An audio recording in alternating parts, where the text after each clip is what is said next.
Assalomu alaykum. Mana biz Jondor tuman Bahoriston mahallasida Biznes rivojlantirish banki tomonidan bir kontur bir mahsul loyihasida tashkil qilingan qovun poyasidamiz. Mana ko'rganingizdek, mana bu yerga 10 gektar yerga qovun ekilgan. Bu 10 gektar yer 10 ta fuqaroga auksion orqali sotilgan yerlarni umumlashtirilgan holda bir kontur bir mahsul loyihasi asosida agregator bilan shartnoma qilgan holda, future shartnomasini tuzgan holda tashkil qilingan. Mana bu qovunlarimiz mart oyida ekilgan. Bu hozir ekilganiga 60 kun bo'lgan. Yana 10 kunlardan keyin nasib bo'lsa xalqimiz dasturxonga tayyor holda chiqariladi.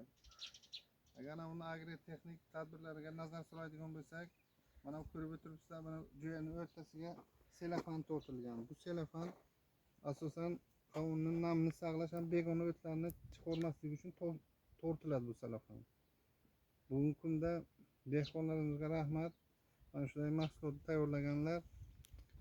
Bu agrotexnik hisob kitoblarga bir iqtisodiy jihatdan ham nazar soladigan bo'lsak, har 10 kishiga, har bir dehqonimizga o'rtacha 60 milliondan daromad olishiga to'g'ri keladi. Buni hosildorligi 400 sentner, 1 gektardan 400 sentnergacha hosil olinadi.